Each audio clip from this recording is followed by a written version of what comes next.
देखिए क्वेश्चन है, यदि a बराबर √10 √10 प्लस √10 इन्फिनाइट तक, तो कौन से कथन सत्य होगा। इसमें 4 ऑप्शन दिया हुआ है। तो इससे पहले आप जब भी इस तरह के क्वेश्चन बनाए होंगे तो इसमें आपको थोड़ा सा पहले से पता होगा कि कोई भी संख्या लीजिए, मान लीजिए आपने अगर 12 लिया तो 12 को आप फैक्टराइज करेंगे, यानी कि इस तरह से फैक्टराइज करेंगे कि उसके बीच में डिफरेंस 1 आना चाहिए। जैसे 4 और 3 को मल्टीप्लाई करेंगे तो आपको 12 आएगा, इस बीच में अगर आप डिफरेंस देखेंगे तो 1 आएगा, और अगर आप पॉजिटिव में जा रहे हैं तो आपका ये आंसर हो जाएगा। तो लेकिन इसमें जो क्वेश्चन है, इसमें क्वेश्चन चेंजिंग है, यानी 10 है। अब 10 को आपको इस तरीके से तोड़ना है कि इसका जो, जैसे यहाँ हम फैक्टराइज किए कि हमें डिफरेंस 1 आना चाहिए। तो आप मान लीजिए यहाँ 10 पकड़ते हैं, 10 को पकड़ेंगे तो अब इस तरह से इसको फैक्टराइज करेंगे कि हमें 1 आना चाहिए। तो मैं जो इसमें फैक्टराइज देखता हूँ, 1 गुने 10 करेंगे तो 10 आएगा, इस बीच में डिफरेंस देखेंगे तो 1 नहीं आ रहा है। फिर अगर 2 × 5 करेंगे तो फिर भी 10 आ जा रहा है, इसमें भी देखेंगे डिफरेंस तो 1 नहीं आ रहा है, और तो इसका कोई फैक्टराइज हो नहीं पा रहा है। तो फिर हम जब प्लस है इसमें तो हम अगला सोचेंगे। अब 10 के बाद अगर नहीं फैक्टराइज हो रहा है तो हम 11 का सोचेंगे। 11 का देखते हैं तो एक इसका सिंगल हो रहा है 1 × 11 अर्थात 11। इसमें भी अगर हम देखते हैं डिफरेंस इस दोनों के बीच, फैक्टर के बीच में, तब भी हमें 1 नहीं आ रहा है। ठीक है, अब हम इससे और अगला सोचेंगे, यानी कि तब तक सोचते रहेंगे जब तक हमें, लेकिन आगे जाना है क्योंकि प्लस है तो हमें आगे जाना है, पीछे नहीं जाना है। तब तक सोचते रहेंगे जब तक हमें उन दोनों फैक्टर के बीच में डिफरेंस 1 ना आ जाए।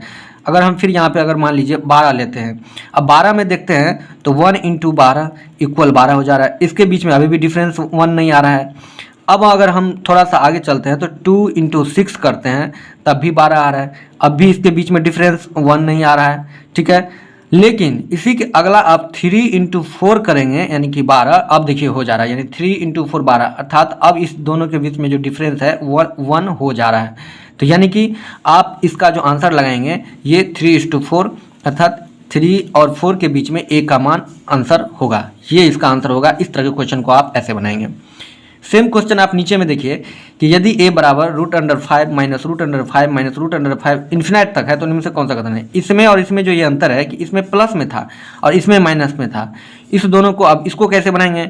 तो इसको भी बनाने का वही सेम लॉजिक है कि इसमें आप ऐसी संख्याओं को, मतलब इस संख्या को ऐसे पकड़ना है जिससे कि दोनों फैक्टर के बीच में डिफरेंस 1 आए।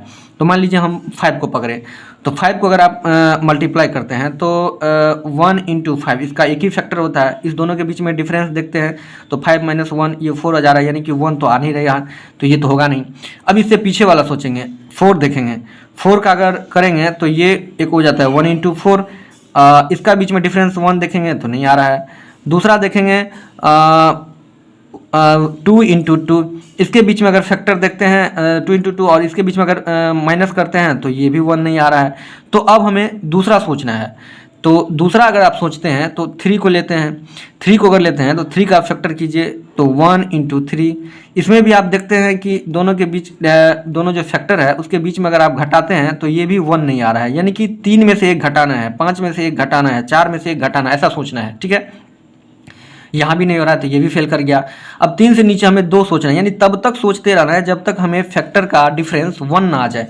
अब 2 को 1 और 2 तो लिख ही सकते हैं। अब अगर हम इस दोनों में से घटाते हैं तो देखिए 1 में से 2 घटाएं तो ये 1 आ जा रहा है। ठीक है, तो ये मेरा आंसर हो जाएगा, अर्थात जो आंसर होगा वो 1 और 2 के बीच में, यानी 1 और 2 जो दिखाई दे रहा है, यानी कि 1 और 2, ये इसका आंसर हो जाएगा, अर्थात ये पहला वाला जो है ये इसका आंसर हो जाएगा। तो इस तरह का क्वेश्चन अगर रहे जिसमें कि फैक्टर आपको ये नहीं दिखाई दे डायरेक्टली कि डिफरेंस डायरेक्टली ना निकले, तो फिर आपको आगे बढ़ते जाना है। लेकिन नॉर्मली अगर 12 दे दिया, अगर नॉर्मली आपको 30 दे दिया तो फिर आप आराम से निकाल लेंगे, क्योंकि 6 × 5 = 30, आप घटाएंगे तो 6 में से 5 1 आ जा रहा है। 12 का देखेंगे तो 4 × 3 = 12, 4 में से 3 घटाएंगे तो 1 आ जा रहा है। लेकिन इस तरह के क्वेश्चन में आपको डायरेक्टली दिखेगा नहीं, तो फिर आपको बढ़ते जाना है, तब तक बढ़ते जाना है जब तक 1 का डिफरेंस ना आ जाए। आशा करूँगा ये वीडियो आपको पसंद, अगर वीडियो पसंद मेरे चैनल को सब्सक्राइब कीजिए, वीडियो को लाइक कीजिए, ज़्यादा से ज़्यादा शेयर करना ना भूलिए। धन्यवाद।